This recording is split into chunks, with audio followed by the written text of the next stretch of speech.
Welcome back to another episode of the Creative Saints podcast. I'm Victoria. And I'm Josh. And if you're new here, we are a husband and wife duo just trying to be creative in this world. That is what we're trying to do. If you're tuning in to the podcast or the radio station, since I said tuning in, we're just a place where we're getting honest about what it looks like to be entrepreneurs, be creatives, work and do things in the realm of our faith and our family and our friends and our network and clients. And we're just going to talk about all the messy human things that come of it and all of the big wins and all of the fails and be really honest about our story and what led us here. So we hope you're excited to come along that journey with us. It's been fun so far. Yeah. It's been a fun ride. And I feel like we have found a bit of a groove and purpose. I don't know. In the podcast or in life? Well, both. Yeah. I think the last 3 months have been very purpose-filled, directional pushes. That meme that I saw, that was, if you were 30 failures away from success, how fast would you want to fail? I feel like we're living that. Let's just do it. And if it crashes and burns, cool, we tried. Yeah, I feel like that's what did we learn from that? I think that's part of what we said going into this podcast was if we never try, then we'll have never tried. And if we try and it fails, then what have we really lost? You know? Yeah, I think we're definitely in a place right now where we're taking some risks in what we've done versus what we're doing moving forward. And we're changing things up. And it's really fun right now. It's has its scary moments because it doesn't always make sense when you're in the middle of that. Right. But I think what's coming, it feels exciting. You know, and that's just work. I mean, it sounds really vague. Like we just are in a year of completely turning our life upside down and stepping out of our comfort zone. Yeah. And I feel like we're just now starting to see the fruit of that and kind of settling into who we're becoming and what we want the rest of our lives to look like and how we want to structure it. And we're able to make that choice for ourselves because that's the position we've put ourselves in is to be able to not have someone else telling us how things need to be, whether that's a job or whatever that may look like. And so, I think we're really, I don't know, I kind of feel like a teenager that doesn't quite have all the answers, but I think we continue to do literally 5 different main things right now and push them forward, and it's taking a lot of risk, but it all fits in the same circle ecosystem where it all feeds into one another and it makes sense. We're also not doing anything that we're not passionate about, and that's been a nice shift from where we've been before. Being able to really choose the things that bring us joy and that feed our creativity rather than deplete it. Because that definitely has happened in the past where you're like, I don't think I want to do this anymore. I'm going to do anything and everything I have to do to pay the bills or to feel accomplished or to get a kudos from someone. Yeah. No, I think right now we're kind of just fitting all the puzzle pieces together. It's all bridging together. It's coming together nicely. Yeah. So stay tuned. We will. We'll let you know. We'll let you know how that's going. If this podcast mysteriously goes away, you'll know we've taken too much on. Well, today we wanted to kind of talk about how you can. This is going to be a more business heavy episode, I think, more really related to client work. But and if you're not in the business world, I think there are aspects of this that are good in just life and using these skills and ideology of. Oh, I hate that word in terms of this. That just made it sound like a cult. Oh, yeah. This is not a cult. This is not an MLM. This is the thoughts and the strategy and the suggestions of doing things. And sometimes we're giving ourselves suggestions and doing things. But it's proven to be an asset to us and an asset to other people, clients who are paying, and I wouldn't say friends, but people that we've just given advice to who maybe can't afford to hire us, but we can still give them something without sacrificing a lot of time. Yeah. So that's what we're going to dig in today. How can you be an asset without charging for it without feeling like you're wasting your time. Yeah. Just really creating value in your work, how to give the most to the people around you. How do you actually partner with them and not Yeah. just... And something that we're really, really passionate about is being relational. Yeah. And I think that's a huge part of this. If you're not willing to build relationships, this probably isn't the episode for you. Well, because this is relational over transactional. Yeah. And they're both equally as important. Mm-hmm. But whichever one you put first is, if you're transactional over relational, good for you. That is great. And there is need for that in certain industries. If you are relational over transactional, or you want to flip flop or whatever, maybe this it might depend on the client too. There are times when we do take on a project that we are passionate about, but they just cut and dry. I want this, I need this, and that's that. I don't want your input in any other area. And there are people who are going to ask that of you. That doesn't mean you can't take it on, but maybe you don't have anything else to offer, or maybe they don't see the value. And as you work on a project that is transactional over relational, maybe you can give them a little bit more. And hopefully today encourages that. That is a few minor things that you can tweak in your delivery that maybe they do start to see more value in you and come back. And yeah, it's twofold, right? Great to be relational. I think that's a really good and healthy way to do business. It's really worked well for us. And also, you do want them to come back, right? So when the project is over, I'm not necessarily trying to like get the most out of one project. Right. Sometimes this just is what it is. I am accomplishing a task. Right. But how can I do it in a way that 6 months, a year down the road, when they need something, I'm the person they think of. And it was delivered so well, and it was communicated so well. And maybe I made a friend along the way or whatever. And now they're like, wait a second, I know who to call for this. I need someone to do X. And, oh, wait, who do I know? Didn't they tell me that they knew someone that did this? Or, But maybe you're not the person. Maybe you're not the asset they need, but they trust you. And so they come to you for a referral to someone else. And you can help one of your other creatives out, or creative friends out, or somebody who you've done business with, collaborated with, partnered with. And you can give that, and you become even more of an asset for them as they are growing what they're doing.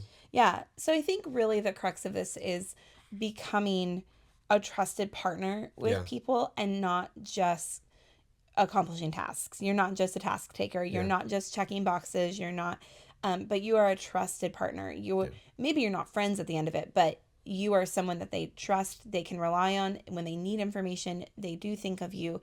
And we'll give kind of a list of things that you can do to accomplish that, how to really add value to your delivery. Just in your everyday communication, your delivery, all those things. We're not asking you to invest an extra 20, 30 minutes in doing something. These are simple things that you can do just in every communication that adds value each time.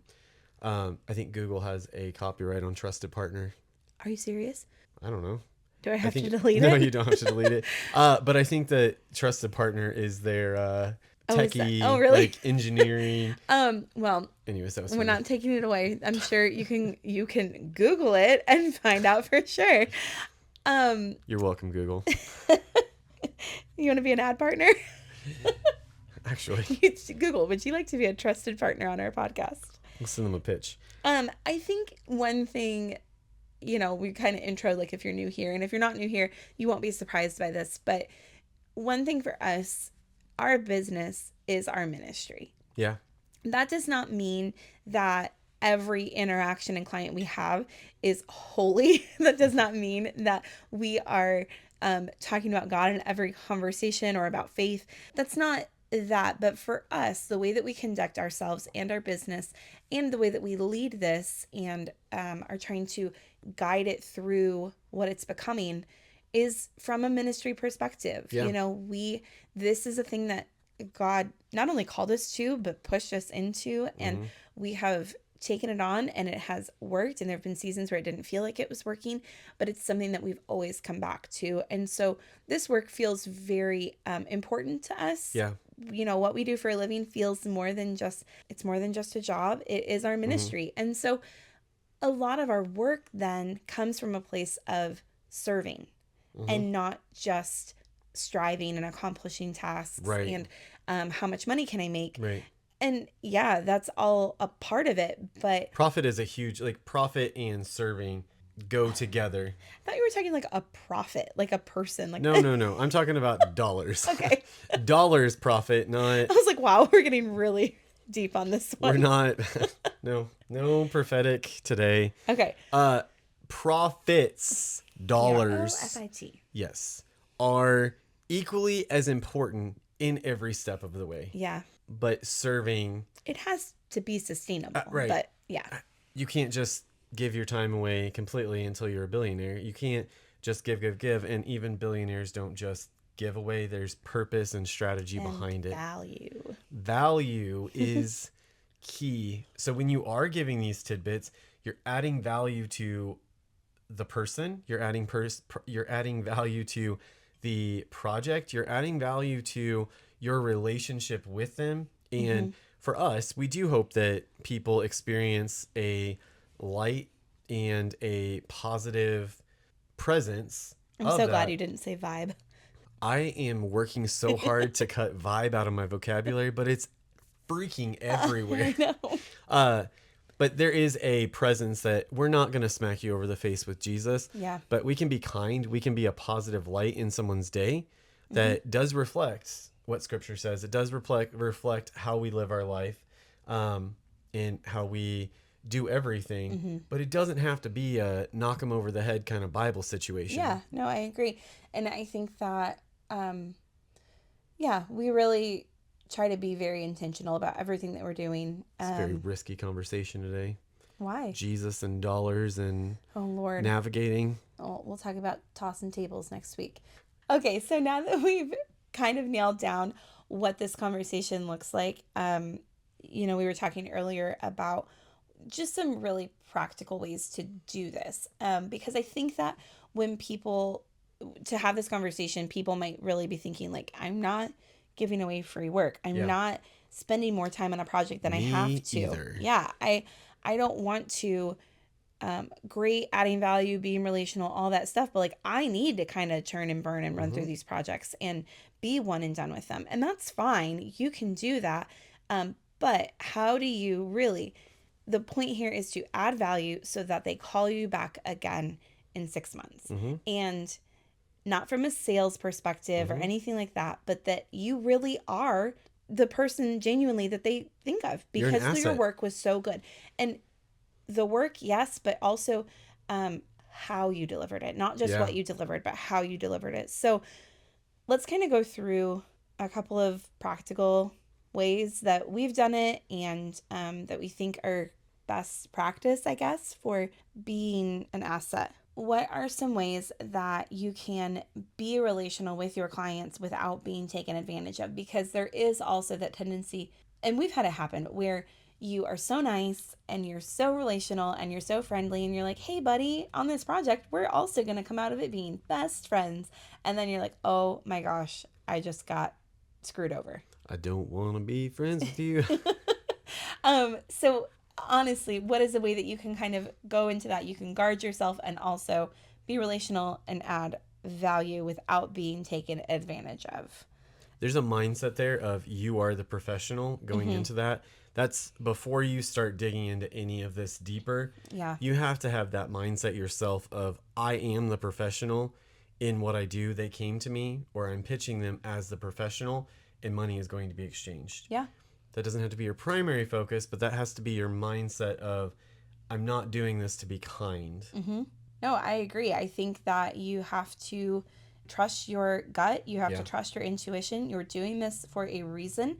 And that is probably because you have the skill set to do it and money is being exchanged. And so stand your ground, in some of those ways. I think one thing is really diving into what the project is. Yeah. It's cool if someone wants a logo, but like, let's really find out what the mission is here. Right, let's find out a grander scale of what's happening. And it can be really easy to just say, cool, you need a logo. This is how much it costs. I'll have it to you in 2 weeks, whatever. But like, how do you, but how do you, really take interest in what they're doing? And that doesn't require a lot more time. It doesn't require anything on your end except for being genuine, and genuinely caring about your client. Asking questions, but listening first. Listen, let them brain dump. Yeah. Take in everything they said. Don't just ignore what they're saying and steamroll them with questions.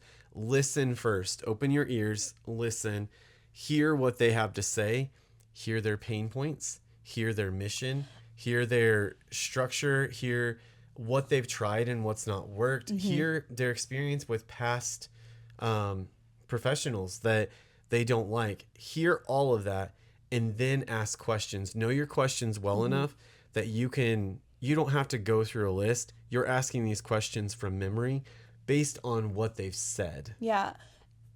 People that are coming to you with a need, this is most likely going to be their baby, right? Right. The project that they're passionate about, the thing that they've spent time and money, they're spending money doing this. They're investing in whether it's themselves or their company or their brand or whatever. And they're very passionate about it. They want people to listen and care about what they're doing. Maybe I don't actually care about the industry that you're in. I may not have a passion for it, but you need to listen to the client. You need to let them gloat, a little bit, hear why they're passionate about what they're doing. And I feel like that's something we always try to do, is really get behind the mission of their project. It might just be an album cover. Obviously, the mission is to put an album cover on their album. You want it to be on Spotify and you want to, people are doing records again and all of that kind of stuff, So obviously that feels like it would be a very clearly defined mission, but most of the time people want something more than just for it to look cool. They want it to mean something to them. And so, well, in things on that, we talked about this last week about album covers and like really just having a striking, like engaging appearance. Something that we ask when we are talking to people about doing an album cover, and we've turned down way more album covers than we've even taken on, because if the quality doesn't match your quality, it's probably not a project at this level you should be working on. Yeah, and we do try to really match caliber. Yeah, that's good. Try to take music, especially like if it's not something that we would listen to, it's going to be hard to be passionate about creating that album and cover. And so, yeah, we try to do that. And we are in a position where we can do that. Not everybody is. So, yeah, but I think as you grow in your process and as you grow in your strategy for business, that is something that later on you can kind of pick and choose those kinds of things if you feel like the caliber matches where you're at as a designer. You want to make sure that the work you're putting out there is going to go somewhere and then it's going to mean something to people. But adding value to that before you even sign them on, can I hear the record? Yeah. Can I hear it? Can I listen to it? If I can't get to it, if I can't enjoy it as I'm listening, if it doesn't move me in any way, that's not a project I should take on. There are other people who can do it. That's adding value to someone that you're not just exchanging, because you're going to create something that maybe is cool, but maybe doesn't communicate. Ask them questions. What were you thinking in the studio? What were you feeling? What was like the atmosphere? That kind of thing. Where did you write these lyrics from? This guitar like and what's your goal with the music? What are you trying to put out into the world? And that's the same for any brand that you might work on. Like, what is your long-term goal with this? Is it a one and done thing? Is it something that you're just turning out singles and you're just trying to put some cool music out into the world? Cool. That is giving me a design perspective for what you're doing, that we want catchy, grabby, it doesn't fast. need to be cohesive with the rest of your album. It's going to go track through the year. It's not going to be long lasting in that it's not something people are going to come back and have, so anyways, I think, it was cool to use the album as an example for that.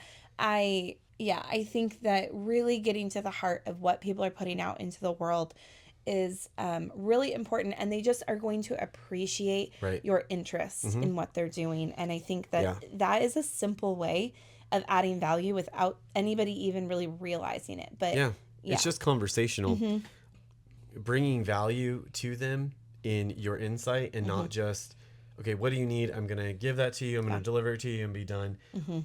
If you get to the point where you sign them on, whatever the project is, whatever industry you're in, you take them on as a customer or client, whatever that is, do your research. Build that into your pricing of this is going to take X amount of hours to do the research. Figure that out. That's very important of you to figure out what your time is worth, what your value is before you ask someone to pay you money for that.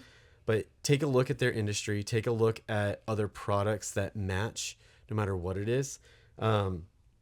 Who are they competing with? Who are they competing against? Who do If they it's a like? tangible product, what's it going to be sitting next to on the shelf? Right. Yeah. Ask them, whose social media do you like? Whose product do you like? Whose sound do you like? Whose venue do you all of those things give you insight into what is in their head. At the end of the day, as creatives, one of the things that we need to be better at doing, and I try and constantly improve on this, is knowing how to give them what they want. And to do that, first you have to extract the information from their brain, because they don't know what to give you, because they don't know what questions need to be asked. That's your job. Yeah. That is part of what you get paid to do. And so if you don't know your value, if you don't know what questions you need to ask, spend some time practicing that, writing it down. That will, I'm telling you, that will help you so much. Yeah. I think bringing insight is so important because, again, it kind of does tie in with like being genuinely curious about what they're doing, and how you can be a part of it. You know, what market research is so important, and you have to know what is working, what trends are working, how are we actually getting sales, clicks, you know, whatever that is. It needs to be up to snuff with everything else that is working, but it also needs to stand out among everything else that is working. And so unless you've done the research, if you're just going in blind and creating something, I mean, yeah, it might work. Like, but wouldn't you rather come from a place of knowledge and understanding for what you're putting out there, and that there is a strategy behind what you're doing? That strategy is such another important, valuable asset that you can give people, that again, it's not a free thing. You build that into your time. Yeah. But when you are a trusted asset for a referral or for projects or whatever, having strategy in everything you do not only makes you more efficient and you better at what you do, but it becomes more of an asset for other people to want to utilize. Yeah, I love that. I think that it's so easy to just say, well, I'm a creative. And you might very well be. There are a lot of creative people in the world. But if you're building a business, you know, there are a lot of people that make brands and logos and do really fun stuff. And it's very creative, and they put it out, and it's awesome. But if you're really going to be building a business and working with people, be curious, be intentional, and come up with actual strategy for putting something out there. For us, we have to make this a little bigger. We're we have a family. We have, you know, things that we have to accomplish in our life, and other things that we want to fund from our work. And you know, so it's, if you're a young creative, it can be really easy to just like make cool stuff.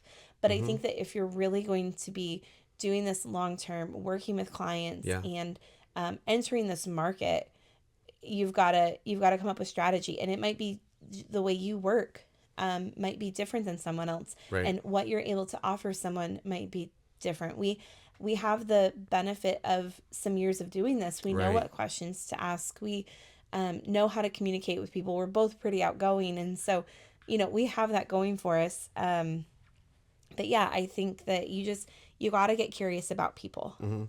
You know, I think another way, this is just as you were saying that, I thought another way to be an asset is just telling people what you do, because they don't know what you do or who you are until you tell them. And our society is so stuck in our phones.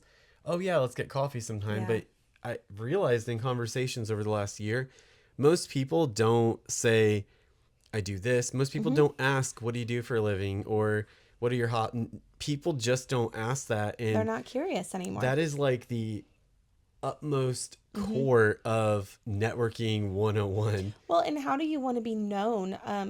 Oddly enough, we had this conversation this morning. Someone reached out and said, what do you want to do? What do you do? Yeah. They were like, hey, you seem cool, but I don't know anything about you.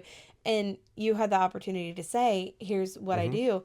And we even had a conversation where it was like, I told you, hey, if you're introducing me as like a type of person or something I'm interested in, I'd like for you to explain it this way, because I do have a lot of things I'm interested in, but the things I'm passionate about might be the thing I want people to know me for. And that's really specific, but you don't know if they've gone to your website. You don't even know if they've clicked. They might follow you on Instagram and have never looked at a single thing that you've put out in the world. And so they don't know you until you introduce yourself. And I think it is very important. How many times have we met people, known people for weeks, months, whatever it is, and they're like, wait, what do you do? And you tell them, they're like, what? I had no clue that you did that. I've known you for 6 months. For me, I'm like, wait, we're social media friends, or I talk about this all the time. How did you not pick up on that? Yeah, or I just blasted everything that I do all over the internet, and like, how do you not know? But people don't know. You have to. It's your job to let them know what you do. Yeah. The last year, I've just been putting it out there in every which way. A sticker with a QR code that goes to your website. When I exchange numbers with people, I get their phone number. I text them with my name and our website on it. Yeah. Because then we've all done that, where you look back on a text message and it's like, who is this? Why did I send my name here? Like, so now if I put my website on there, every single person that I've done that with follows up and is like, bro, your work is sick, or hey, would you look at this? I did this. What do you think about this? And not into hiring me, but just, hey, I have some of the same passions, interests. What do you think about this? I did this. Or they'll send a text message. Hey, I love this art that I saw. And it's a cool way to engage and start conversations. So that's adding value to personal life. Yeah, I agree. One thing that we recently started doing, I say we, this is actually you. I didn't know that you were doing this. You actually told me not that long ago, but going back a quarter in the year. Oh, yeah. And reaching out to past clients, not just clients, though, any potential leads that might have either died off, fallen through. Maybe they went with a different designer. And so you're reaching back out to all of those people, and it's just a quick email. It could even be a copy and paste email saying, hey, I'm just curious about how you're doing. I wanted to check in on your project and see if you got it launched. I'd love to connect with it and check it out. Or also, do you need anything? Adding really personal touches to it and asking them, I'd love to see the coolest thing you've worked on in the last quarter. Yeah. It's such an easy thing to do. And it's not something that a lot of people do. Once a project is done, it's really easy to just check that box and move on. Yeah. And they might actually be needing something done and they don't really know what to do. And all of a sudden, your email, your follow-up has sparked like, okay, now's the time. Yeah. And we've had people actually say, hey, I wasn't sure if it was the right time to do this, but you reached out and that was the confirmation I needed to go to the next step. And so here's what I'm working on. Yeah. What do you think? Would you like to be involved? And that's happened a lot. And I think that it's so cool because you're actually saying, I remember you. I remember you. I remember your project. I cared about it enough to remember what you do, to gain the information and to see if it's going okay. Yeah. Maybe it's not going okay and they need to re-strategize. And maybe they just need to vent. And not that we want to have somebody be negative, but be a sounding board. Again, listen. Something that is on my task list to look into is when we send out a quote or an estimate, it's valid for 30 days. Yeah. So I'm thinking, because if you don't reach, the more communication that you can have with people, the more potential you have. Maybe they forgot about an email. Maybe the project got pushed off, whatever. There's numerous things that could happen. But I think that I'm going to start sending out a email with personal information of, hey, I would love to work on this project with you, but I need to make sure that I'm not overloading my capacity. And so I want to give you a prime spot in getting your project completed, but your estimate does, or your quote, does expire in 7 days. Yeah. And it creates a sense of urgency in, oh my goodness. And the thing is, not to be greedy or money hungry, but if they do come back, the likelihood of the project costing more is there. Yeah. So because in that span of time, something's probably changed on their end as well. Yeah. So they either are going to move forward, or you can completely cut it out of your follow-up cycle because they have stopped. Yeah. And checking in with people down the road, you can still check in with people. These are a couple different things, but all of these little things that have taken us 7 years to hone in on doing these, some of them have only started in the last 6 months to a year, and we're still implementing new, but you have to keep evolving with your business as you grow. The more people you have to follow up with, the more follow-up you need to do, but you need to do it efficiently so that you're being an asset, but you're not cutting yourself and taking away. Were you going to say cutting yourself off at the feet? I was going to say that. Should we tell everyone that you have a prosthetic leg so they're not out of the loop on that one? I got a fake leg. I had my leg cut off. Oh, okay. A little dark humor over here, that one people. Just went down a road, and I was like, is that demented? Or... Oh, my God. But anyways, you don't want to shoot yourself in the foot and lose it. So make sure that you're not abusing your time, that you're keeping it. Yeah. I'm going to move down our little outline here, but seeing people as people and not clients. And we've kind of said being genuinely curious about them and their work. It brings up natural conversations where you can offer perspective. I think one thing that clients and just people in general are automatically going to shy away from is advice. People don't want to be told what to do. They want to ask what to do. Especially with their baby. Get away. I'm doing this. It's my money. It's my plan. Yep. It's my dream. I'm going to accomplish this. It's also their failure. Well, potential failure. True. Or success. Maybe don't say that to them, though. No, I'm just saying. That's where perspective really plays a big role. I think that people are open to your perspective.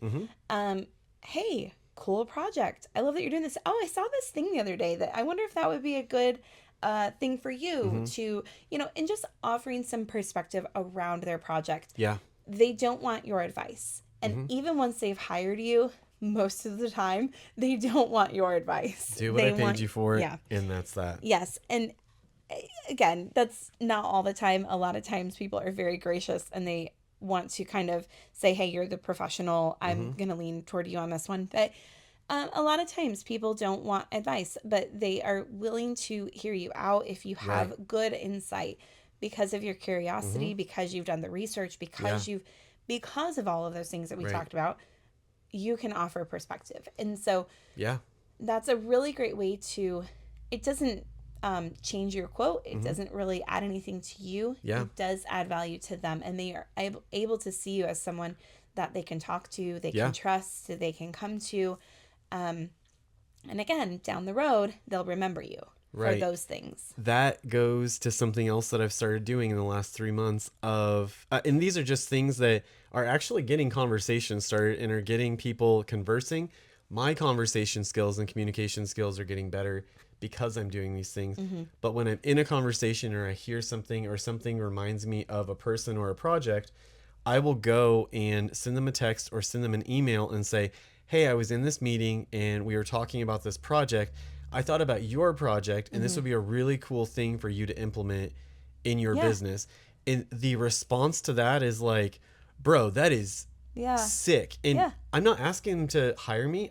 It's giving them something that literally was a 20-second text message I typed up or an email and I sent off on its way. And now I've added something to them that gets them thinking about how to take their project or their product or whatever, their brand, to a whole nother place.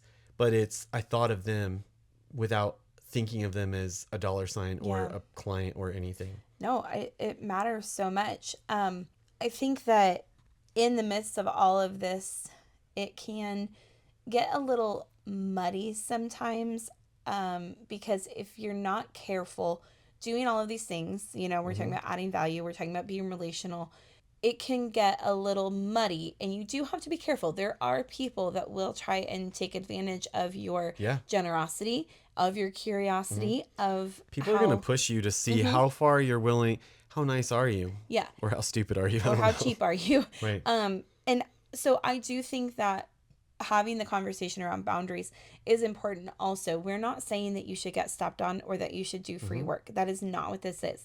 You should absolutely have boundaries. And if someone crosses them, if they are not being respectful of you or your time or your work or the fact that you're a professional, they may not be the right client, because this isn't about doing free work. The things that we're mentioning, honestly, I know we kind of like went through a list of things, but they don't really take any time away from what you're doing. It's just a kind of a way of like shifting conversation in a way that brings value. You're already going to have the conversation. You're already going to do the pitch. You're already going to do the follow-up. But how can you do it in a way that builds trust? Yeah. You know, you're not doing this for free, but you are building trust with your clients. Right. And it goes back to the knowing the value of yourself and knowing what is required of you as a business owner, freelancer, etc. It is your responsibility to make sure people pay their invoices. Yep. It's your responsibility to make sure that your time is valued. And if someone's like, hey, can you just do this little bit extra? Sure, I would love to, for X amount of dollars, and I'll deliver it in this amount of time. Don't just ask for more money for that. Tell them, I can get that done for you. I can expedite that and I can do it. Build that into your price. Build the whole process together to where you can offer value, but you also are standing true. And I will say this in the beginning, it is so hard to turn down $1,000 extra dollars. Turning down money is one of the hardest things you have to overcome. Right. But when you can learn to do that, you will have so much more time to do these little pieces. Yeah. You can't do this in the beginning. When you're hard up for, I just need to get work out there, it's and. You got to do it all. And there's no way to bypass that. Yeah, I think that's good. You know, when you're offering value like this, it leaves potential for at the end of the project, you're seeing each other as partners. Yeah. It's not just a simple hire thing. You're not just a contracted You're not a fighter. You're anymore. not a... Yeah, exactly.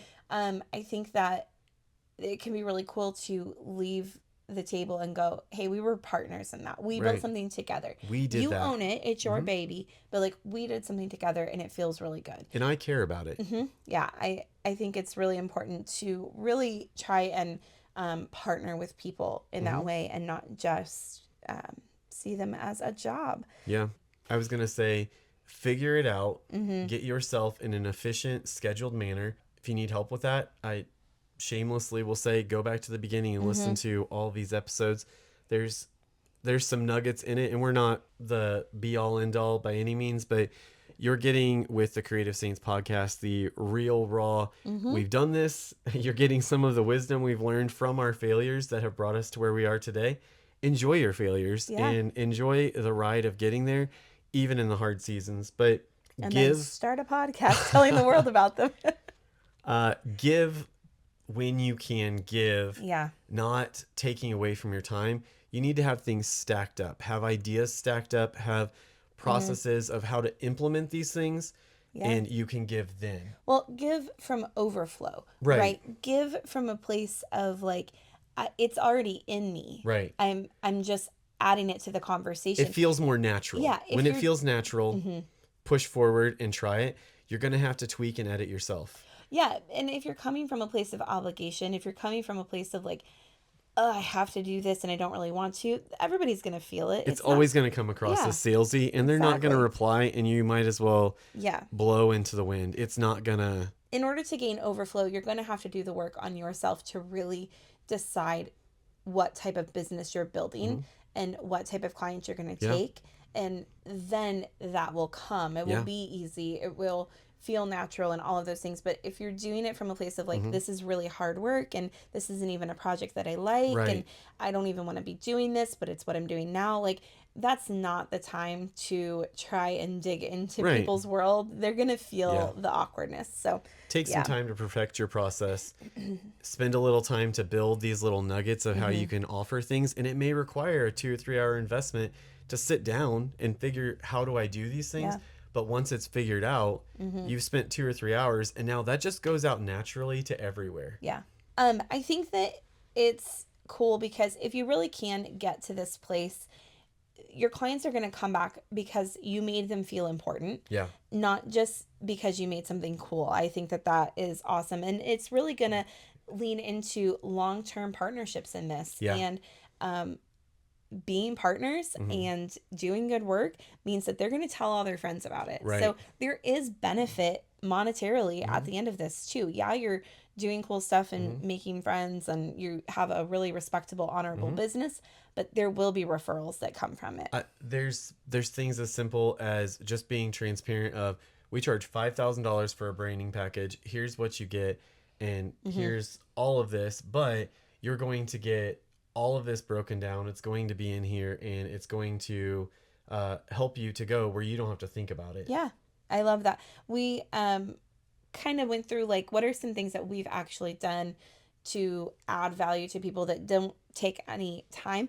And I was blown away. You told me that not all designers deliver all the assets to a client. I honestly didn't know that.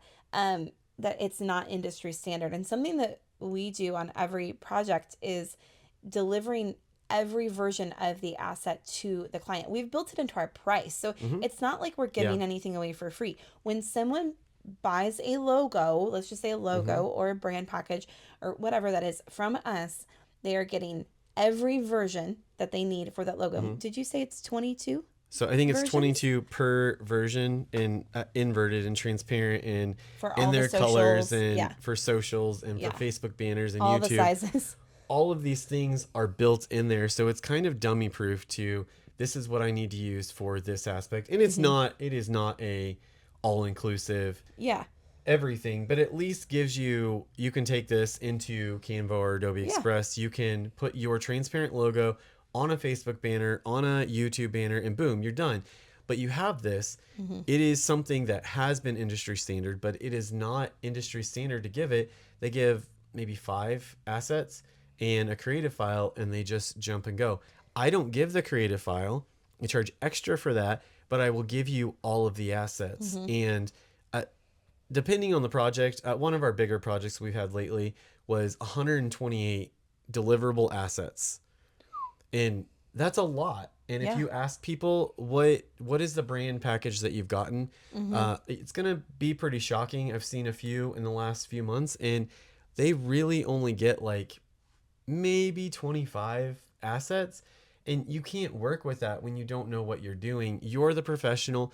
Give them something that makes life easier for them. Yeah. They came to you, and if they balk at the price in the beginning, they're probably going to come back when you've told them, but also after calls, follow up, give them a list and say, this is what you're going to get. Yeah. I think that is really cool because a lot of people don't even realize, they're like, I need a logo. A logo is a logo is a logo. Like, I don't know that I need all of these versions. They have zero idea what, Yeah. And that happens a lot. Most people have no idea. One thing we mentioned earlier too was actually giving them, and I'm gonna be honest, a lot of young designers don't know this because everything is online right now. Oh yeah. And everything, whatever. And maybe this has come to with working with churches where there's a lot of print media going out. Corporations are the same though. If you're building a business, you're going to have to do print media at some point. If you're going to have customers. So giving all of the versions of colors, hex codes, CMYK, RGB, and give it all. You're probably, make it foolproof. Someone's probably listening and they don't even know what we're talking about, but it's all different, right? From what you're putting, designing graphically to what is being printed is different. Let's not jump down there because that's a whole 30 minutes conversation. People don't know font licensing. So they'll say, hey, use this font in your brand, and then it's a paid for font. If it's not a font that is open to use, don't use that in what you're giving. And the amount of times that we have had clients, if your client doesn't have an Adobe license, they're not going to be able to use that font. They've said, hey, we had someone do this and we can't find that font without paying $400. Yeah. Canva's the same way. If they're not paying to use Canva, then they may not be able to use those fonts. Yeah. So be careful and know, again, ask the question, be curious. how is your client going to be using this right afterwards? I think sometimes, I'm going to say this, I think sometimes designers purposely gatekeep in order to get their clients to come back to them. And all you're doing is pissing them off. I don't think that it is a good way to do business or to build a reputation for yourself, because they've already paid for it. I don't like it. I've seen it a few times, and I'll even see like little comments in certain creative like Facebook groups and stuff. And I'm like, man, you already paid once for all of this work, and now you can't even do anything with it. I don't like gatekeeping assets like that. I don't think that it is. But that's putting the transactional over the relational. That's true. And some people do that. Yeah. Maybe I'm being too judgy. That's how some people get retainer clients and come back. Anyways, let's digress from that. Okay. Making sure that everything that you deliver, whatever industry you're in, make sure that you give absolutely everything that is what they need. Ask them, if they say, I need this, ask them about other things in your industry or other ways they could use it if they need that. And they probably don't know what that is, but if you ask them, they'll say, I didn't think about that. Yeah. They may know what it is, but they haven't thought about that. You can just say, this is something that would help you with this. And they're like, oh yeah, I definitely need that. Build that into your quote. Yeah. Showing designs in mock-ups. Show them in context. I was going to bring that up. I think that is also a really good way to actually land the client. It's not just adding value, but I do think it's strategically a good way to actually get the client. How do they know that what you made is actually gonna look good on the media they need it for? Show them, show them that it looks good. Well, on even that, just a t-shirt. Every business is going to at some point think about putting their logo on a t-shirt or a hat. Show them what it could look like. It will spark ideas, and maybe they come back to you to design some cool merch for their brand. Yeah. Always think about, how do I add value to them so that they can potentially come back to me and we can create something new. Don't sit trying to get the same work from them over and over. Give them everything. Let them come back for a different thing. Yeah, I love that. I think it's so good. And, I just think that we really live in a culture right now that, everybody is so isolated. Everything is so insular. And, we don't tend to actually care about what is going on in people's lives. And, I don't know. I just think that I'm really thankful for the way that we've built our business. And we have clients that have come and gone and we don't talk to them anymore. But generally, we're proud of the projects that we worked on with them because how we built out the process for that. And absolutely. And there's other people that maybe we're not doing work with them, but we're connected with them and we know what's going on in their life. And it's maybe cool when you see a product you've done that pops up every now and again on your social media. It's like, oh, yeah, I remember that. And it's still going strong. That's amazing. I think that's awesome. I'm glad to, have this conversation and really encourage people to, just be good people in business. It can be so hard and cutthroat. That right there was the perfect ending for this list is encourage your client to do more, encourage them in what they're doing, listen. And you'll know how to encourage them without putting in any more effort. Yeah. Listen to what their purpose is and their mission is and their goals are and what they want to see, what they want to do, who they want to reach, and encourage them to continue doing what they're doing. And that inspiration or that encouragement becomes inspiration and they're going to remember that. And I hope this does encourage people to look at their process, look at their strategy and see how do you build in being more of an asset than just a deliverer. Yeah, I think, at the end of it, adding value. You're adding value to your work and it automatically is going to get people to come back. And so, we're not just out here being martyrs for this requires payment. It requires transactions. It's adding value to your brand. Yeah. All of us have a brand. All of us have a reputation. Yeah. And we have a name, and building more value into that when people hear it is even better than recognition of your work. Yeah, that's awesome. All right. Well, that was a big one. I feel like we talked kind of fast during that one because that one got passionate. We love our work. We love our clients and we love creating. And we love people. We do. We love people. So people, we love you. like, follow, share, subscribe, comment, subscribe. I was like, I don't even know what all I'm asking people to do. Please do it. We're excited for the community that's being built here. Please share this with one friend. Oh, yeah. Share this with one friend. Text, Instagram, whatever it is this week. Share it with a friend, and let's all encourage each other to just be a bigger asset to people. Yeah, I love that. All right. We'll see you next week. Have an amazing week.